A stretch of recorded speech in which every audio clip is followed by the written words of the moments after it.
आम आदमी पार्टी के नेता, मेरे गुरु अरविंद केजरीवाल जी का धन्यवाद करना चाहती हूँ, जिन्होंने मुझे इतनी बड़ी जिम्मेदारी दी और इस जिम्मेदारी के लिए मुझ पे भरोसा किया। ये सिर्फ आम आदमी पार्टी में हो सकता है, अरविंद केजरीवाल जी के नेतृत्व में हो सकता है कि एक फर्स्ट टाइम पॉलिटिशियन एक राज्य की मुख्यमंत्री बने। मैं एक सामान्य परिवार से आती हूँ। शायद किसी और पार्टी में होती तो चुनाव की टिकट भी नहीं मिलती, लेकिन अरविंद केजरीवाल जी ने मुझ पे भरोसा किया, मुझे विधायक बनाया, मुझे मंत्री बनाया और आज मुख्यमंत्री बनने की जिम्मेदारी दी है।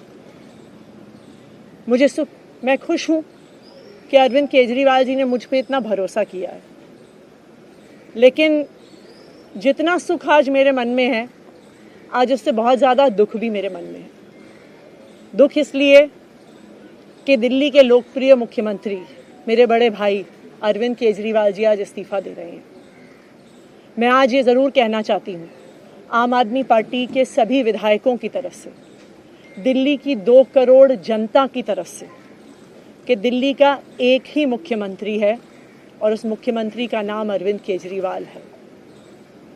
भारतीय जनता पार्टी ने पिछले 2 साल से अरविंद केजरीवाल जी को परेशान करने की, उनके खिलाफ षड्यंत्र रचने की कोई कसर नहीं छोड़ी। एक ऐसा आदमी जो अपनी IRS कमिश्नर की नौकरी ठुकरा सकता था, एक ऐसा आदमी जो एक नई पॉलिटिकल पार्टी से पहली बार चुनाव लड़के मुख्यमंत्री पद से इस्तीफा दे सकता था, ऐसे आदमी पर, ऐसे ईमानदार आदमी पर भारतीय जनता पार्टी ने भ्रष्टाचार के आरोप लगाए, झूठे केस किए, फर्जी केस किए, अपनी एजेंसीज ED को, CBI को उनके पीछे छोड़ दिया, उनको झूठे मुकदमे में 6 महीने तक जेल में रखा। आखिरकार सुप्रीम कोर्ट ने उन्हें जमानत दी और सुप्रीम कोर्ट ने सिर्फ उनको जमानत नहीं दी, सुप्रीम कोर्ट ने केंद्र सरकार के मुंह पे तमाचा मारा, उनकी एजेंसीज के मुंह पे तमाचा मारा। उन्हें कहा कि इनकी एजेंसीज, केंद्र सरकार की एजेंसीज एक पिंजरे में कैद तोते की तरह हैं और अरविंद केजरीवाल जी की गिरफ्तारी गलत थी। अगर अरविंद केजरीवाल जी की जगह कोई और मुख्यमंत्री होता, कोई और नेता होता, तो वो 2 मिनट नहीं सोचता मुख्यमंत्री की कुर्सी पे बैठने के बारे में। लेकिन अरविंद केजरीवाल जी ने वो किया जो आज तक इस देश का इतिहास तो छोड़िए, शायद दुनिया के इतिहास में किसी नेता ने ना किया हो। उन्होंने कहा कि मेरे लिए सिर्फ सुप्रीम कोर्ट का फैसला काफ़ी नहीं है, मैं जनता की अदालत में जाऊंगा। जब दिल्ली की जनता मुझे कहेगी कि हम तुम्हें मुख्यमंत्री के रूप में देखना चाहते हैं, जब दिल्ली की जनता कहेगी कि तुम ईमानदार हो, तब मैं मुख्यमंत्री की कुर्सी पे बैठूंगा। मुझे नहीं लगता कि हमें लोकतंत्र के इतिहास में ऐसा कोई त्याग का उदाहरण मिलेगा जो आज अरविंद केजरीवाल जी ने देश के सामने रखा है। दिल्ली भर में लोग बहुत दुखी हैं अरविंद केजरीवाल जी के इस्तीफे से। कल शाम मुझे एक बुजुर्ग महिला मिली, जब उन्हें खबर मिली थी कि अरविंद केजरीवाल जी ने इस्तीफा दे दिया है, वो रोने लग गईं।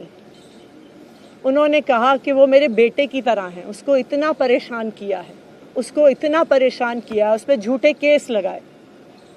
और उन बुजुर्ग महिला ने कहा कि मैं घर घर जाऊंगी, मैं घर घर जाके लोगों को कहूंगी कि मुझे अपने बेटे को ही मुख्यमंत्री बनाना है।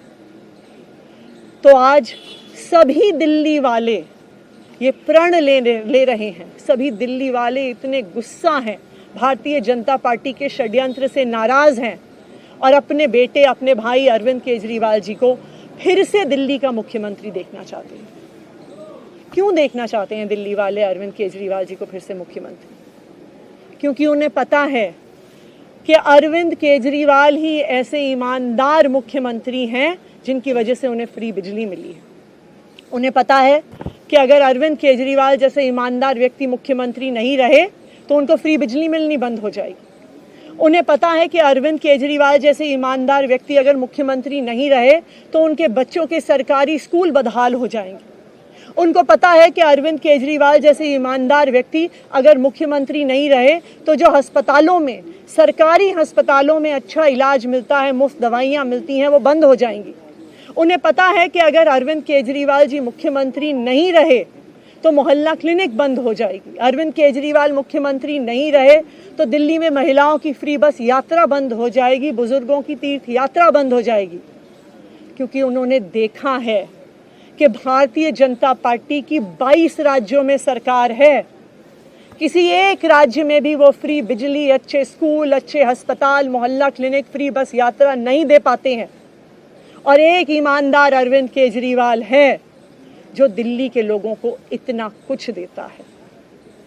तो दिल्ली के लोग, आम आदमी पार्टी के विधायक और मैं अगले कुछ महीनों तक, चुनाव तक मुख्यमंत्री होने के नाते अब एक ही उद्देश्य से काम करेंगे कि हमें अरविंद केजरीवाल जी को फिर से दिल्ली का मुख्यमंत्री बनाना है। जब तक मैं इस बड़ी जिम्मेदारी को संभाल रही हूँ, मेरा एक ही मकसद रहेगा। मुझे पता है कि भारतीय जनता पार्टी अपने एलजी साहब के थ्रू दिल्ली वालों के खिलाफ षड्यंत्र रचेगी। मुझे पता है कि वो दिल्ली वालों की फ्री बिजली रोकने की कोशिश करेंगे। मुझे पता है वो दिल्ली वालों के अस्पताल में फ्री दवाइयाँ रोकने की कोशिश करेंगे। मुझे पता है वो मोहल्ला क्लिनिक बंद करने की कोशिश करेंगे। मुझे पता है वो सरकारी स्कूलों को खराब करने की कोशिश करेंगे। तो अगले कुछ महीने तक, जब तक ये जिम्मेदारी मेरे पास है, मैं दिल्ली के लोगों की रक्षा करने की कोशिश करूंगी और अरविंद केजरीवाल जी के मार्गदर्शन में दिल्ली की सरकार चलाऊंगी। मेरा अपने सभी कार्यकर्ताओं से, सभी विधायक साथियों से, दिल्ली के लोगों से बस एक ही अनुरोध है, आप में से कोई मुझे बधाई मत दीजिएगा, आप में से कोई मुझे माला मत पहनाइएगा, क्योंकि मेरे लिए और मुझे लगता है सभी दिल्ली वालों के लिए ये एक बहुत दुख की घड़ी है कि दिल्ली के चहेते मुख्यमंत्री को आज इस्तीफा दिया है। मैं एक बार फिर अरविंद केजरीवाल जी का धन्यवाद करती हूँ जो उन्होंने मुझ पर भरोसा दिलाया, मुझ पर भरोसा दिखाया है। और मैं दिल्ली के लोगों की तरफ से फिर से एक बार ये कहूँगी कि वो जल्द ही आने वाले चुनाव के बाद अरविंद केजरीवाल जी को अपना मुख्यमंत्री देखना चाहते हैं। धन्यवाद।